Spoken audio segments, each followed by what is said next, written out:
I'm Mary Kiley, and I've just finished a 12-week course on appreciative inquiry online, and it has been fabulous.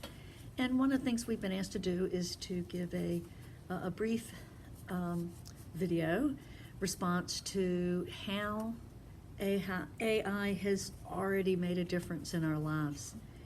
And I'm a teacher, an educator, and I'm also a proud mom. And I'm just going to give a couple of experiences of how AI, or aspects of AI, which is what's really cool, is that you don't have to use the whole thing, you can use aspects of it, have impacted my life already. So the first one has to do with in the classroom. As a classroom teacher of an all-boys private school, first semester I teach all 14-year-olds.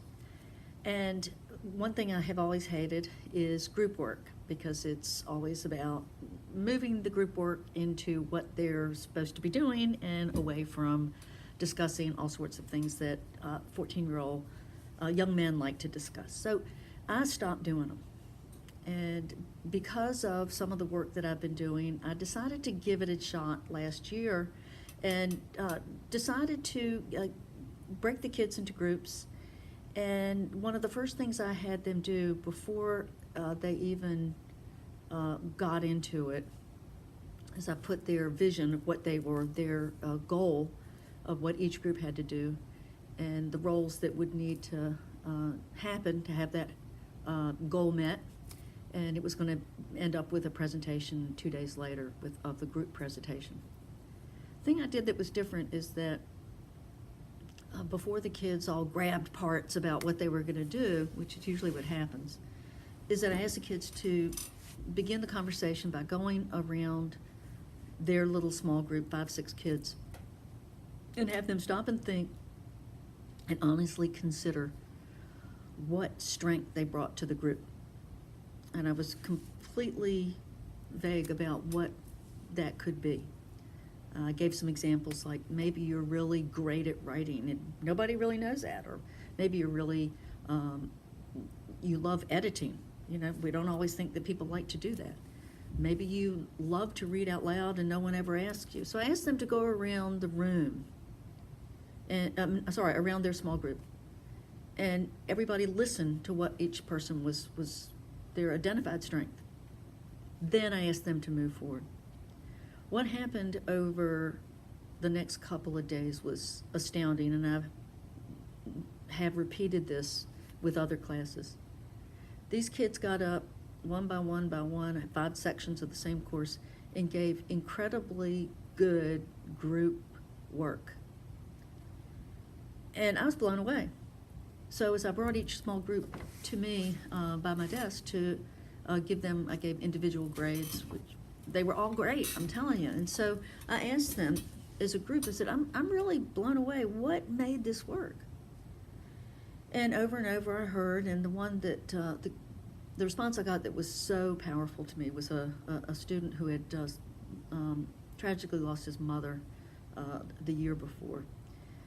And he didn't say much in class, and sweet kid. And he said, "Miss Kiley, I love to read out loud." I didn't know that, you know. He didn't seem like, he didn't usually raise his hand to do anything like that. And never did, actually. And he said, what made it really work was that we were working from our strengths. And I said, how'd that make a difference? And he said, because once we worked from our strengths, I had confidence. And I knew I was good at that. And so it gave me the natural ability to feel like I had something to contribute. And that's what I saw. That's what I've seen every time I've done this, that working from personal strengths, which can be derived from stories of what has worked in the past that made a person feel confident or that they could contribute.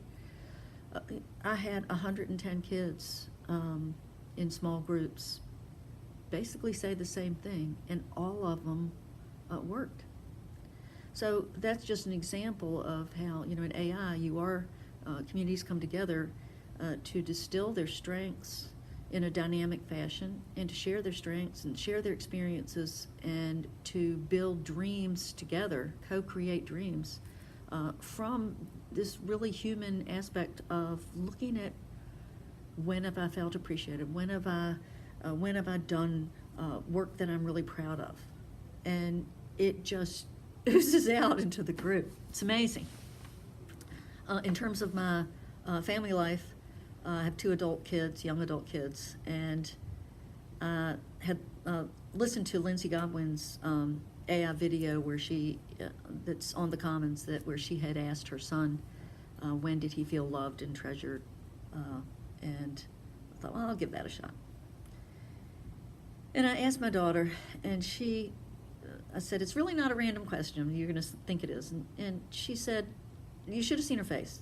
She was like, it got this shy, like, wow, you're asking me, when have I felt the most loved and valued? You're asking me this? You're my mother, you know. And she got really shy, which I know is her genuine deepest emotional response. And she just said, Christmas Eve, the things we do Christmas Eve, I just feel so bonded to us, to our little family. And then she turned it right around. I wasn't expecting that. She said, well, when do you feel the most loved by me? I wasn't expecting that. And I was able to share a story about when I was sick just recently and how she took care of me without any complaint. And, she just radiated happiness in hearing me say that. And, it just creates other avenues to go deeper. And I had the opportunity to ask my son a couple of days ago the same thing.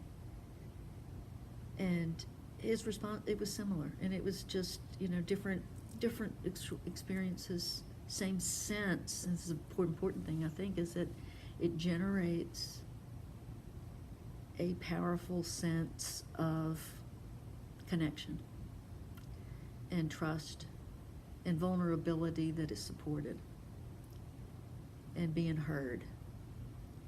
And all these things are a part of AI, that coming together to share our experiences, our common humanity, and to dream together about visions and to co-create. I'm so grateful for the opportunity to be involved with AI. Thanks.